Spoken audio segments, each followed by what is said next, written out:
Hello friends, नमस्कार। हर हर महादेव।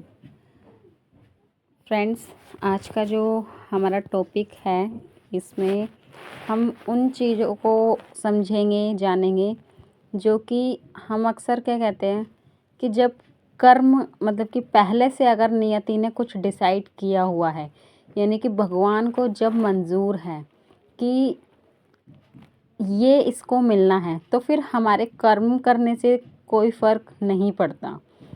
तो कर्म करके क्या फ़ायदा जब चीज़ें भगवान ने पहले से डिसाइड की हुई है। तो आज इस चीज़ को हम यहाँ पे समझेंगे, क्योंकि बहुत से लोग ऐसे होते हैं जो ये सोचते हैं कि होना तो वही है जो लिखा हुआ है, तो हमारे अच्छे कर्म करने से या बुरे कर्म करने से क्या ही फ़र्क पड़ता है, तो हमारा जैसा मन करेगा हम वैसा ही करेंगे। तो इसी टॉपिक के ऊपर आज हम यहाँ पे बात करने वाले हैं और इसको समझने वाले हैं कि ऐसा नहीं होता कि सारी चीज़ें पहले से डिसाइड है, लेकिन आप कैसी ज़िंदगी जी रहे हो ये आपके कर्मों पे बहुत मतलब कि आपके कर्मों पे फ़र्क पड़ता है। वो कैसे, वो मैं आपको एक सबसे पहले तो एक एग्ज़ाम्पल के तौर पे मैं आपको बताऊंगी। जैसे मैं अपने बारे में अगर आपको बताऊं कि मैंने स्पिरिचुअल जर्नी, धार्मिक जर्नी किस तरीके से स्टार्ट की, क्या चीज़ें थी जो धीरे धीरे मेरे आगे आती गई और मैं समझती गई। तो ये क्या है, जैसे मैंने आपको अपनी पहले वीडियोस में भी बताया था, मुझे मेरे भाई ने स्टार्टिंग में सिर्फ सूरज को जल चढ़ाने के लिए कहा था, और उसके बाद फिर उन्होंने सत्यनारायण जी के व्रत के लिए बोला, और फिर उसके बाद उन्होंने मुझे कुछ नहीं समझाया। 1 ईयर मुझे ये चीज़ करते हुए हो गई थी। उसके बाद खुद से मेरा मन ऐसा हुआ कि मुझे इन सब चीज़ों के बारे में जानना चाहिए, पढ़ना चाहिए। और क्या होता है, जो लिखा है वो ऑटोमेटिकली आपके साथ होना तय है। तो हमें ज़्यादा सोचने की ज़रूरत नहीं है। क्यों? क्योंकि हमें सिर्फ अपने कर्मों को अच्छा करना है, जो होगा वो अपने टाइम पर होगा। लेकिन क्या है, हम जो कर्म करते हैं उन कर्मों को करने से जो चीज़ जितने टाइम में होने वाली है, हो सकता है वो उससे पहले ही पूरी हो जाए। ठीक है, ये होता है कर्म, कि हम अपने अच्छे कर्म करते हैं तो हमारा अच्छा वक्त जो भगवान की कहते हैं ना, एक बही खाता, जो भगवान के पास हमारा बही खाता है, उसके अंदर जितने टाइम में निश्चित है उससे कम टाइम में वो हमें मिलना शुरू हो जाएगा, अगर हम इन चीज़ों को समझ लेते हैं तो। और नहीं तो अगर हम भगवान के ऊपर सब कुछ छोड़ के चलते हैं तो उस सिचुएशन में क्या होता है, हर चीज़ का एक समय डिसाइड होता है कि अगर हम भगवान की पूजा भी कर रहे हैं, अगर हम भगवान का नाम भी ले रहे हैं, जैसे कि मैं भगवान का नाम लेती हूँ, तो मैं अपनी इच्छा से नहीं लेती। वो भगवान चाहता है कि मैं उनका नाम लूँ, अब मैं उनको समझूं और अपने इस जीवन के उद्देश्य को समझूं। तो ये जो चीज़ें हैं ये भगवान के ऊपर होती है। ठीक है, तो ये भगवान के ऊपर होती है। तो हम सिर्फ अपने कर्मों से इनका एक जो टाइम होता है, उस टाइम को हम यहाँ पे डिसाइड करते हैं। ठीक है, तो टाइम हम कैसे डिसाइड करते हैं, जैसे मान के चलिए आपकी 30 इयर्स की एज के हिसाब से भगवान की जो बही खाता है, बुक है, उसके अंदर आपका लिखा है कि आप 30 के बाद एक्चुअली रियल लाइफ को समझना शुरू करेंगे और उसे जानना शुरू करेंगे और फिर उसके ऊपर काम करना शुरू करेंगे। लेकिन अगर आप इन चीज़ों को उससे पहले समझ लेते हैं, तो उससे पहले समझने से क्या होगा कि आपके जो जीवन में अच्छी चीज़ें हैं, जो अच्छे रिजल्ट्स आपको देती है, आपकी इच्छाओं को पूरी करती है, वो आपको जल्दी अचीव होने लगती है, जल्दी मिलने लगती है।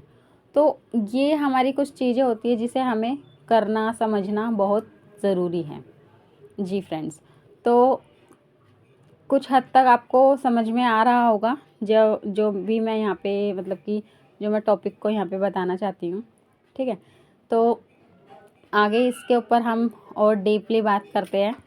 इसके अंदर जैसे कि लोग कहते हैं जब सब कुछ पहले से डिसाइड है तो मेरे अच्छे कर्म करने से या फिर मेरे बुरे कर्म करने से क्या फ़र्क पड़ता है, जब भगवान ने सब कुछ डिसाइड किया ही हुआ है।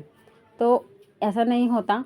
कुछ चीज़ों को अगर हम करते हैं तो वो हमारे टाइम फ्लक्चुएशन को, जैसे आपको एग्जांपल के लिए मैं बताती हूँ, हम जब किसी पंडित जी को, किसी मंदिर में पंडित जी को या किसी एस्ट्रोलॉजर को, किसी को भी हम कहते हैं कि मतलब कुछ प्रॉब्लम्स चल रही है, कुछ प्रॉब्लम्स चल रही है और हम क्या चाहते हैं कि हमारी कुंडली देख दीजिए क्या परेशानी आ रही है। फिर जो मतलब पंडित जी होते हैं या एस्ट्रोलॉजर होते हैं, वो जब हमारी कुंडली को देखते हैं तो वो क्या कहते हैं कि आपका शनि भारी है, शनि की दशा चल रही है, या फिर आपका मंगल की दशा चल रही है। तो ये जो ये दशाएं होती है जिसकी वजह से हमारे काम डिले होते हैं और मतलब डिले होते हैं या फिर बनते हैं, ये वो चीज़ें होती है, ये वो चीज़ें होती है जिसमें कि जो हमारे कर्मों पे निर्भर करता है। क्योंकि शनि हो गया या मंगल हो गया, ये ज़बरदस्ती नहीं हमारी मतलब कि हमारी कुंडली में हमारे जो ग्रहों की दशाएं होती है उसमें ज़बरदस्ती आके नहीं बैठते, ये हमारे कर्मों से होता है। हम जैसा कर्म करते हैं ना उसके हिसाब से वो हमारी दशाओं के अंदर वो आ जाते हैं, हमारी कुंडली में घरों के अंदर। जैसे आपने सुना होगा 9 पता नहीं 12 आई थिंक 9, यस करेक्ट 9 घर होते हैं। तो जो 9 घर होते हैं उसमें अलग अलग घर में अलग अलग ग्रह बैठे होते हैं। तो कौन से ग्रह कौन से घर में अच्छा है, अच्छा प्रभाव देता है, किस घर में बुरा प्रभाव देता है। तो ये जो ये ग्रह होते हैं ये अपनी मर्जी से नहीं आते, इनका भी एक आपकी कुंडली में आना, आपके ग्रहों, आपके जो 9 घर होते हैं उस 9 घर में अच्छे में जाना या बुरे में जाना, ये सब कुछ आपके कर्मों के ऊपर डिपेंड करता है। क्यों?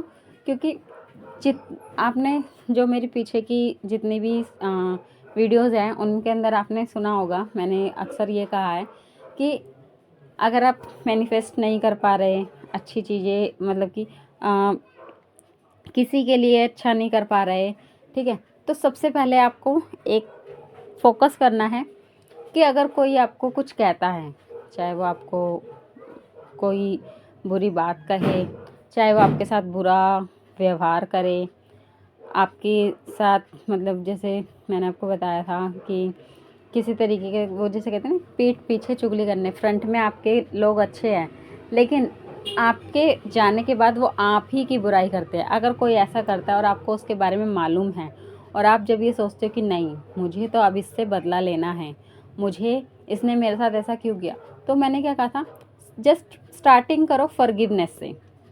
फॉरगिवनेस करना सीखोगे तो अपने जो रियल लाइफ जो है आपकी उसके पाथ को आप समझना शुरू कर दोगे। उसको आप जब समझना शुरू करोगे तो उससे क्या होगा कि आपको अच्छी चीज़ें लाइफ में आगे मिलना शुरू होगी। यानी कि सबसे पहले आप नहीं कुछ भी कर पा रहे हैं तो हर किसी चीज़ को फॉरगिव करना सीख जाओ। किसी ने कुछ कहा, किसी ने डांटा, किसी ने आपसे आर्गुमेंट की, बहस करना बंद कर दो। बहस जैसे जैसे आप करना बंद कर दोगे, क्यों, उससे आपके ग्रहों पे क्या असर पड़ेगा, आपके ग्रहों का असर मैं आपको बताती हूँ।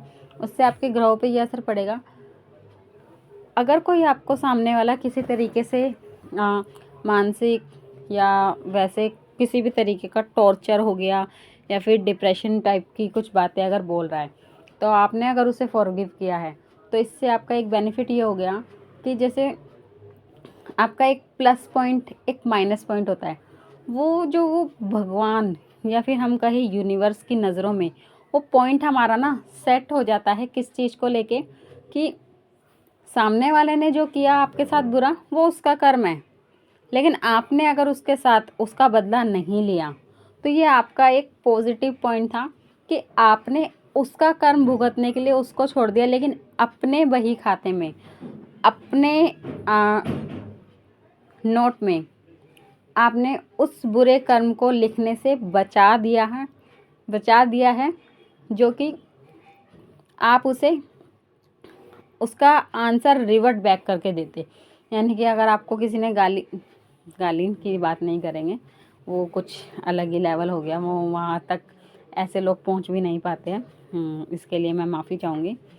जैसे ऑफिस की बात करें, किसी ने आपकी बॉस से, आपके ऑनर से आपकी लाइक चुगली कर दी, आपकी कंप्लेंट कर दी कि ये अच्छे से काम नहीं करता या फिर इसकी वजह से ये काम बिगड़ा था, जबकि वो आपसे बात करके उस चीज़ को ओनर तक जाए, इससे पहले वो आपको समझा सकता था, आपके साथ डिस्कस कर सकता था कि किस तरीके से हम इस चीज़ को सही कर सकते, बजाय ये करने के वो आपके ओनर से आपके बारे में वो ये बोल देता है कि आपको क्या करना है, मतलब कि ये काम इसने किया, इसकी वजह से ये हुआ है। तो वो क्या हुआ, आपका एक जो पॉइंट था वो नेगेटिव वहाँ गया बॉस की नज़रों में, जबकि आप वो काम ठीक कर सकते थे, कर भी दोगे, लेकिन एक सेकंड पर्सन ने क्या फ़ायदा उठाया कि इसकी शिकायत करने से,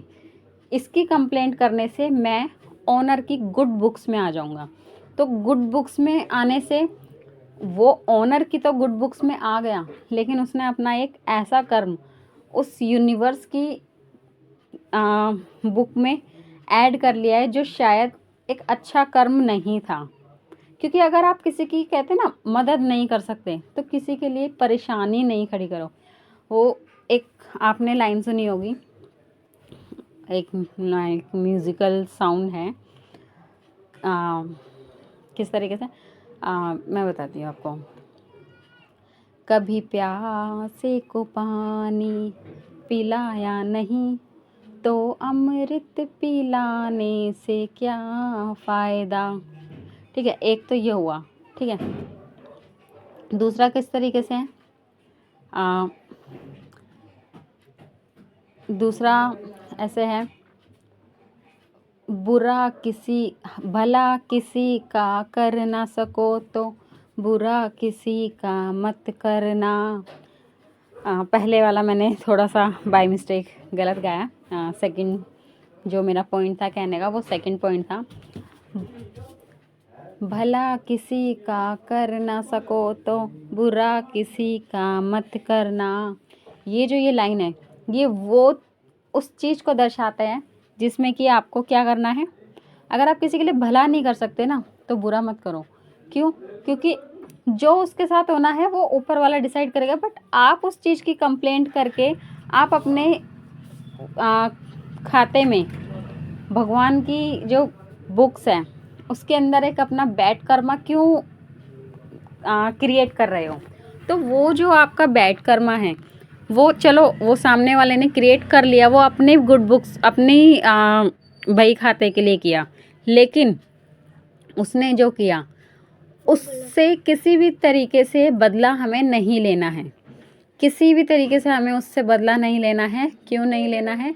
क्योंकि उसने तो अपना कर्म गलत किया, लेकिन अगर आपने उसे आंसर किया तो वो आपका भी एक कर्मा जो बैड कर्माज होते हैं उसके अंदर आपका वो ऐड हो जाएगा। तो वो जो बैड कर्मा है वो आपको क्रिएट नहीं करना है, आपको शांत रहना है, क्योंकि उसका आंसर देने के लिए यूनिवर्स है, भगवान है। बट आपको अपने लिए स्टैंड लेके, या फिर उसने मेरे साथ गलत किया तो मैं भी उसका बदला ज़रूर लूँगा और उसके साथ कुछ गलत करूँगा या उसकी किसी तरीके की कोई कंप्लेंट करूँगा, तो वो चीज़ आपको नहीं करनी है।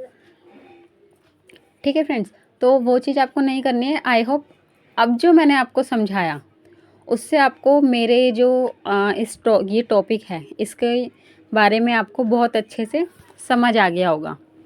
ठीक है फ्रेंड्स, इसके बारे में अगर आपको कोई डाउट है तो उससे रिलेटेड आप मुझे कमेंट कर सकते हैं। इससे रिलेटेड आप मुझे कमेंट कर सकते हैं,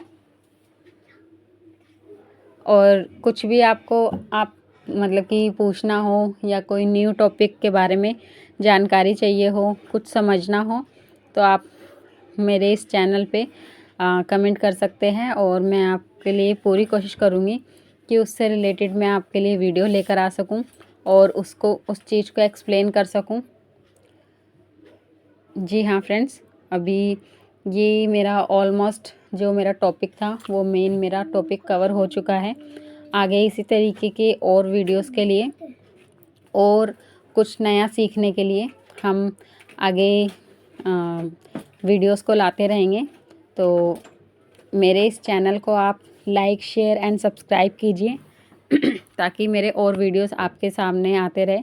और मैं मैं नेक्स्ट जो भी वीडियोस बनाऊंगी तो उसके लिए मैंने ये सोचा है कि आपको कुछ ऐसे चीज़ों के बारे में मैं आपको बताऊं, ऐसी चीज़ों के बारे में मैं आपको बताऊं जिससे कि आपको वो नॉलेज हो सके जो कि आप, जैसे आपको पता है रामायण है या महाभारत है, आजकल कोई नहीं देखता, ठीक है। तो मैं कोशिश करूँगी कि रामायण हुई या महाभारत हुई या अदर कोई भी स्पिरिचुअल चीज़ें हुई कि कैसे कोई भी भगवान हमारी जो धरती है, धरती पे आपको पता है बहुत से रूपों में हमारे जो त्रिमूर्तिज़ हैं उन्होंने जन्म लेके जन कल्याण की चीज़ें यहाँ पे की है। तो उसके बारे में मैं आपको यहाँ पे बताती रहूँगी अपने इस चैनल पे और उससे आपको काफ़ी अच्छी नॉलेज होगी कि हमारा जो ये भगवानों से रिलेटेड जितनी भी चीज़ें हैं वो किस तरीके से इस दुनिया में आई या फिर किस तरीके से भगवान ने प्रेजेंट किया, तो वो चीज़ें मैं लाती रहूँगी। तो थैंक यू फ्रेंड्स मुझे सुनने के लिए। आगे इसी तरीके से मैं वीडियोस लाती रहूँगी। हमें लाइक कीजिए एंड शेयर एंड सब्सक्राइब कीजिए।